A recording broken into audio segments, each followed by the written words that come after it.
Vendredi 18 novembre 2016, vous nous suivez depuis Dakar au Sénégal, Lomé au Togo, Ouagadougou au Burkina Faso. Bienvenue dans Bulle Info. Vous suivez Eden TV. Madame, Messieurs, le dernier numéro pour le compte de cette semaine. Bonjour à toutes et à tous. L'affaire Ségub, société d'exploitation et de gestion du guichet unique au Bénin, on en parle. La vingtaine de personnes mises en cause dans ce dossier des véhicules d'occasion étaient ce mercredi face au procureur près le tribunal de première instance de Cotonou pour s'expliquer sur leur implication présumée, bien sûr, dans ce dossier. Au terme de ces échanges, certains accusés ont été libérés sous caution et d'autres incarcérés. Les médias en parlent, mais les citoyens ont chacun leur point de vue sur cette affaire. Suivez plutôt. Les pieds sur l'étrier, Talon en guerre contre l'impunité. Talon lance un signal fort à la pègre. Tels sont les titres de certains journaux qui offrent au public leur vision sur l'affaire Ségub. Pour d'autres canards, c'est la justice qui entre en scène, mais une justice béninoise à l'épreuve. Pendant ce temps, quelques journaux sont restés moins sensationnels en annonçant simplement l'incarcération de certains mis en cause dans ce dossier. Les noms de l'ensemble des accusés présentés au procureur sont aussi proposés au lecteur. À ces différentes personnalités libérées sous caution ou envoyées en prison, il est reproché des malversations financières dans le cadre de la gestion de la filière des véhicules d'occasion. On parle ici de dizaines de milliards de francs CFA. Devant ce kiosque de vente de journaux où les différentes thèses s'affrontent, un sentiment rassemble. Bon, dans ce dossier Ségub, le sentiment que moi j'ai, c'est que la rupture est en train de faire ce qu'il avait été dit. Et avant, lors des campagnes. Donc, je pense que la rupture est en marche. Et les choses, avant, il y avait l'impunité, mais aujourd'hui, je pense que les choses vont en bon train. En attendant le dernier mot de la justice, pour Michel Guédou, il y a incontestablement un problème et un assainissement de la vie publique s'impose. Ce sont les ressources du contribuable béninois. C'est ça qui devrait servir à faire les routes, les ponts, les hôpitaux, les écoles. Mais qu'est-ce que ça fait en contrepartie? Ça enrichit quelques citoyens. Donc il y a un problème de morale, sérieusement. Ça, c'est le premier aspect. Le deuxième problème, c'est que la vie publique est à assainir. On ne va pas dans le système public parce qu'on veut voler le peuple. C'est triste. Et les noms qui sont cités, ce ne sont pas les noms de petits gamins de la rue. C'est les noms de personnes qu'on respecte au sein de la cité. Il y a des gens qui ont pion sur rue. C'est triste de le dire, mais la vie publique est à assainir. Alors que des voix s'élèvent pour dénoncer une procédure biaisée et des mains politiques, les juges sont invités à la prudence. Si les juges en charge du dossier peuvent se départir des questions d'ordre politique, humaine et social et privilégier la nation, parce qu'en réalité nos juges sont mandatés pour servir le peuple et rendre justice au nom du peuple béninois. Donc si nos juges peuvent déjà faire ce travail-là, proprement, ça va servir de leçon à d'autres qui vont se dire c'est possible. Mais que ce ne soit pas dans un système de règlement de compte. Parce que ça va faire en sorte que chacun va toujours chercher la sécurité dans le système politique. Et on sait où ça mène. C'est toujours le peuple qui est le dernier perdant.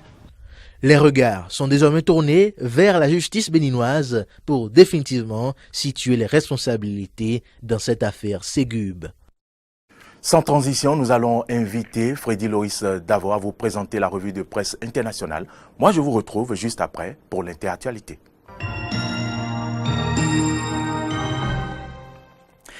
Et nous allons faire le tour des différentes plateformes, des différents sites internet. On va se connecter.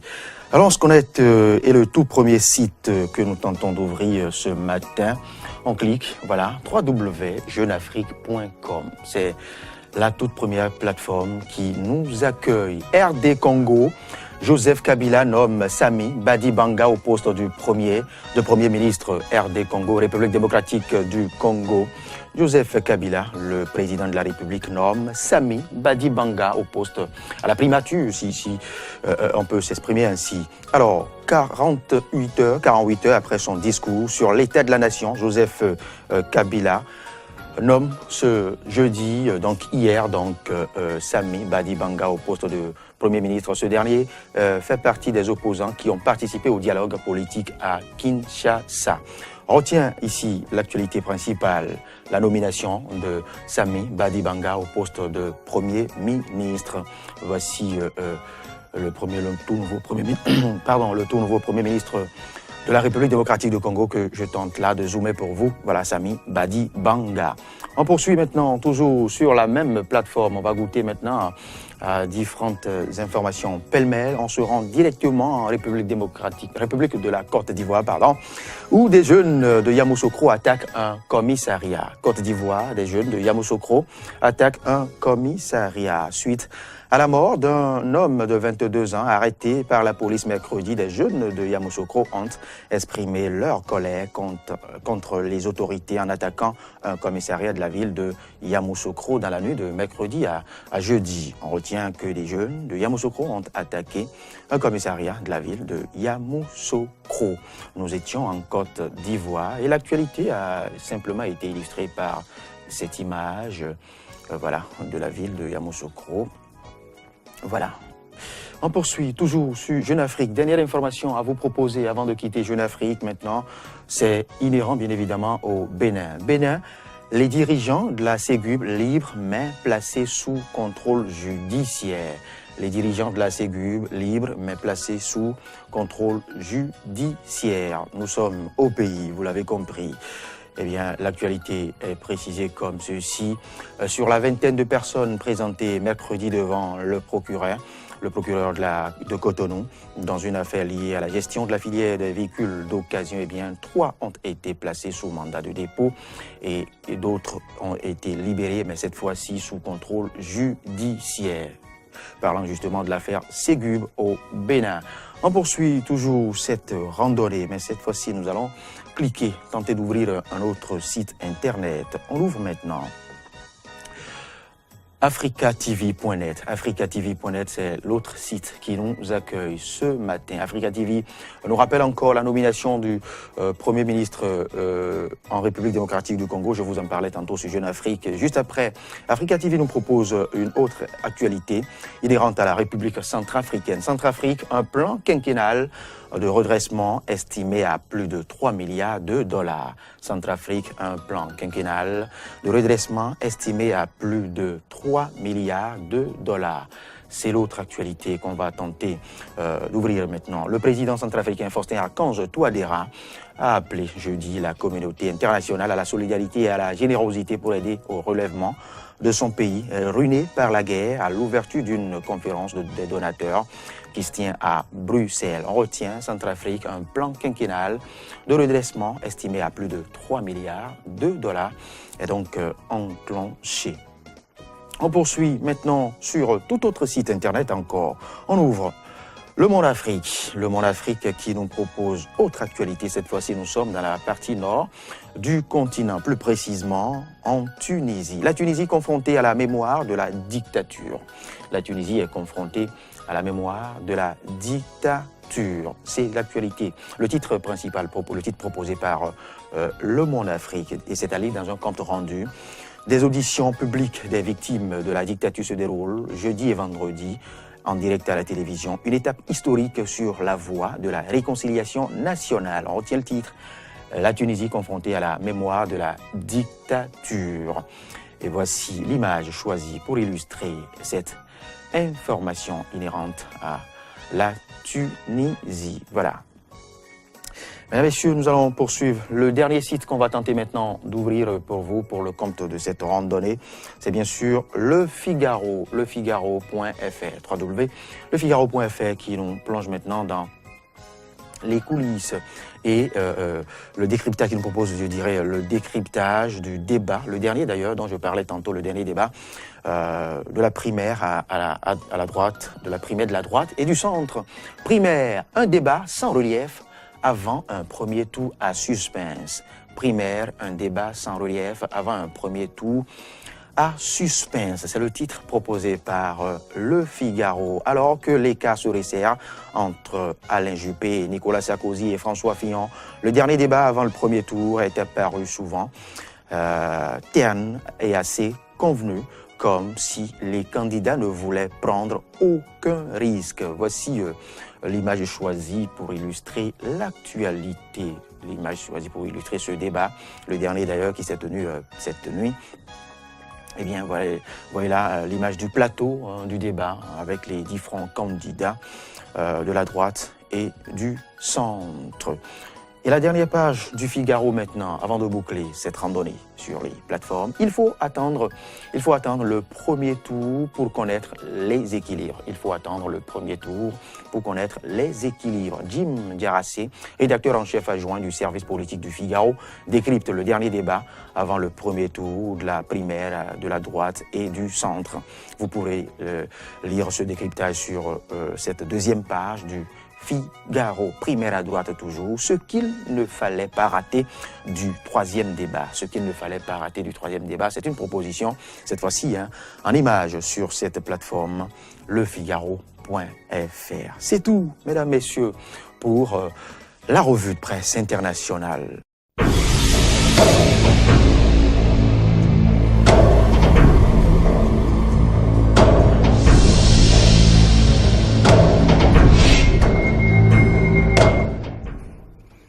Merci donc à vous, Freddy Loris Davor, pour cette revue de presse internationale de ce vendredi 18 novembre plutôt, 2016. Bulle Info se poursuit sur Eden TV. Nous irons à Marrakech à présent pour parler de cette réunion de l'Assemblée plénière de la COP22 et qui se tient depuis le 7 novembre 2016. Vous le savez, depuis déjà plusieurs chefs d'État se sont succédés au cours de cette réunion, dont François Hollande qui, après avoir participé à ce sommet africain, a donné une conférence de presse à Marrakech ce mercredi. Je vous invite à suivre un extrait de ses propos. Je sais bien qu'il y a encore des questionnements. Est-ce qu'il est possible de se dégager de l'accord? Ça prendrait énormément de temps. Mais surtout, quel serait l'intérêt même des Américains de le faire? Alors que Barack Obama s'est autant engagé que de nombreux États fédérés, de nombreuses régions, de nombreuses entreprises qui aujourd'hui s'expriment, veulent être pleinement dans la participation à l'application de l'accord de Paris. Les coalitions ont été renforcées. Je pense notamment à l'Alliance solaire, à la coalition pour les énergies renouvelables, à celle sur l'innovation, sur le prix du carbone et même sur l'océan qui est devenu une priorité commune à l'occasion de cette conférence des partis. C'est dans ce sommet que les Africains ont établi cette déclaration, lancé ce plan, et la France s'y associe pleinement. J'ai dit la participation financière de la France. À l'occasion de cette même assemblée plénière de la COP22, John Kerry, le secrétaire d'État américain, s'est entretenu avec le roi du Maroc, Mohamed VI, après avoir rencontré le président nigérian Muhammadu Buhari, toujours dans le cadre de la réunion internationale sur le climat COP22. Il a affiché donc dans la transition, il a affiché sa foi dans la transition vers les énergies renouvelables et mise sur l'économie pour faire revenir Donald Trump sur ses positions climato-sceptiques. Suivez plutôt. Depuis mardi, les dirigeants de quelques 180 pays défilent à la tribune de la COP22 à Marrakech pour dire leur volonté et l'urgence de mettre en œuvre l'accord de Paris entré en vigueur le 4 novembre. Certains ont exprimé leur inquiétude de voir l'action mondiale freinée par les États-Unis qui tourneraient le dos à ce pacte après avoir largement contribué à son apparition. Depuis le début de cette COP, de toute évidence, une élection s'est déroulée dans mon pays. Et je sais qu'à la suite de celle-ci, certains ici et ailleurs sont incertains quant au futur. Évidemment, je comprends cette incertitude. L'une des affaires que j'ai comprises, c'est que certaines problématiques sont différentes selon qu'on les observe pendant un mandat ou pendant une campagne électorale. Le changement climatique ne devrait pas être un thème partisan. John Kerry, le secrétaire d'État américain, soutenu par des centaines d'entreprises de son pays, a affiché ce mercredi à la COP22 sa foi dans la transition vers les énergies renouvelables et mise sur l'économie pour faire revenir Donald Trump sur ses positions climato-sceptiques. Alors que Donald Trump avait qualifié le changement climatique de canular pendant sa campagne, John Kerry a appelé le futur locataire de la Maison-Blanche à consulter largement scientifiques et économistes et à se demander ce qui avait persuadé le pape et les dirigeants du monde entier à prendre leurs responsabilités. Selon lui, personne n'a le droit de prendre des décisions affectant des milliards de personnes sur la base de la seule idéologie. Nous savons aujourd'hui ce qui est requis et avec toutes les preuves empiriques, avec toute la science vérifiée par les pairs, avec bon vieux sens commun, personne ne peut argumenter différemment de manière crédible.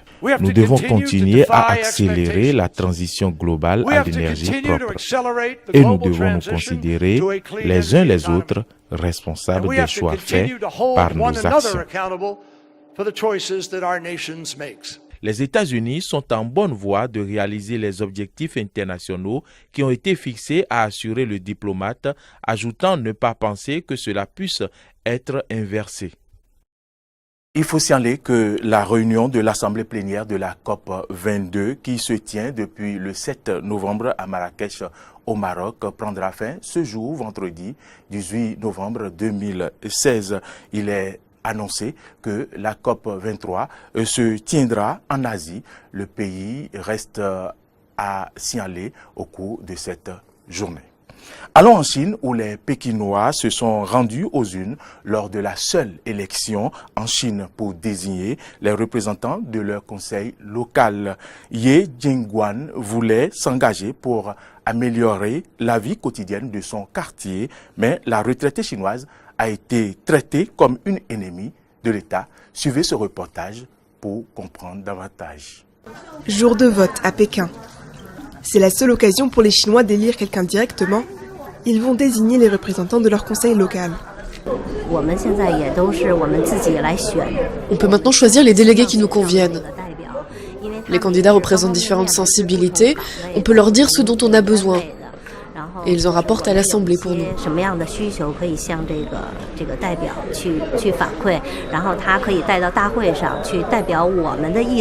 Loin des hautes sphères du pouvoir, ces représentants s'occupent d'enjeux locaux. Et bien que quiconque ayant reçu le soutien de 10 personnes puisse théoriquement se présenter, ce sont les autorités qui décident qui sera candidat au final.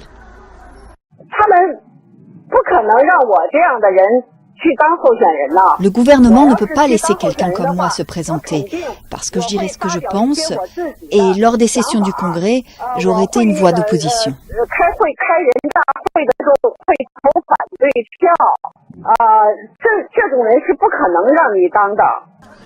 Madame Ye a été empêchée de rencontrer des médias étrangers et placée sous surveillance policière pendant les élections. Selon elle, une vingtaine d'autres indépendants auraient été interdits de se présenter. Les candidats indépendants sont principalement issus de ce qu'on appelle la nouvelle couche sociale, et non pas des membres du Parti communiste. Donc s'ils sont élus, ils vont inévitablement diluer le nombre de représentants membres du parti, ce qui pourrait un jour empêcher le Parti communiste de nommer ou révoquer des gens aux postes importants. Pour certains, c'est ça, la démocratie à la chinoise. Le système est pyramidal et les vainqueurs de ces élections votent pour leurs représentants et ainsi de suite à chaque niveau du pouvoir, jusqu'au Parlement chinois qui élit le président. Nous sommes dirigés par le Parti communiste chinois. Le peuple a versé son sang pour ce pays. Donc il faut participer. En Occident, n'importe qui avec de l'argent peut se présenter aux élections. En Chine, ce n'est pas comme ça. Ça ne peut pas marcher ici. Les médias officiels chinois ont largement rapporté et critiqué les scandales et les coups bas de l'élection américaine. Et le Parti communiste l'a clairement souligné, le multipartisme est une menace à son existence. Parlons d'un tourisme spécial avant de clôturer Bulle Info. Une cinquantaine de jeunes arabes israéliens en excursion écoutent attentivement leur guide Emma Mada en haut d'un immeuble abandonné. Au loin, la fumée des combats en Syrie s'élève dans le ciel. Emma Mada explique les combats dans les plaines syriennes dont ces jeunes sont les témoins à distance depuis les hauteurs du plateau du Golan conquise par Israël sur la Syrie en 1967 et annexée depuis. Suivez ce reportage. Dans les hauteurs du plateau du Golan, parmi les panneaux d'avertissement et les barbelés, un groupe de jeunes arabes israéliens déambule à quelques kilomètres à peine de la ligne de démarcation avec la Syrie.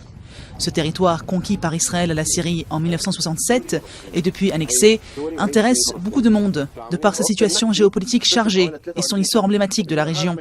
C'est Ahmad qui organise ces excursions insolites. Il s'est lancé dans cette forme de tourisme alternatif il y a 7 ans. L'objectif est de faire parvenir la vérité aux gens. Plus les générations passent et plus la mémoire s'estompe.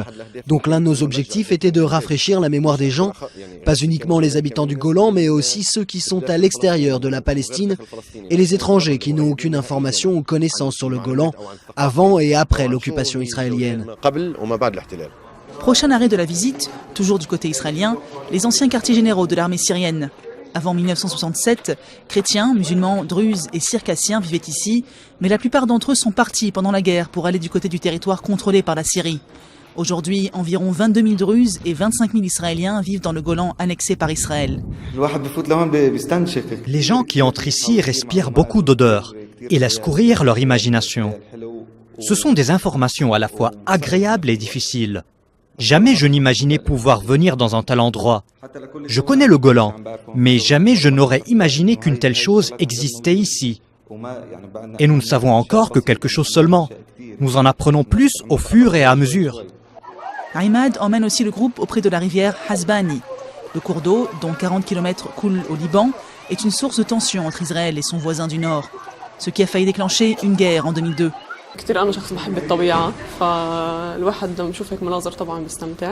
J'aime beaucoup la nature et voir ce genre de paysage est réjouissant. On en profite beaucoup. Si j'étais venue avec mes amis ou ma famille, personne n'aurait pu m'expliquer. Alors que là, on a un guide qui nous explique tout et qui nous aide à comprendre. Avant 1967, le Golan abritait 250 villages, mais la plupart ont été détruits. N'en subsistent plus que 5, dont celui de Majd al-Shams, où le groupe fait escale. Les excursions de Ahmad se veulent éducatives et ludiques, mais elles permettent aussi de soutenir l'économie locale. Entre deux cours d'histoire, les touristes en profitent pour acheter quelques produits locaux. Il faut dire que ces touristes ont quand même le goût du grand risque. Mesdames, Messieurs, c'est ici que se referme Bulle Info de ce vendredi, réalisé par Sabin Chodaton. Chimène Claudia Dossou était à la prise de son. Damien Pedro au plateau, derrière les caméras. Merci de nous avoir suivis. Ne ratez surtout pas l'édition de 13h. Bonne suite de nos programmes sur EDN TV.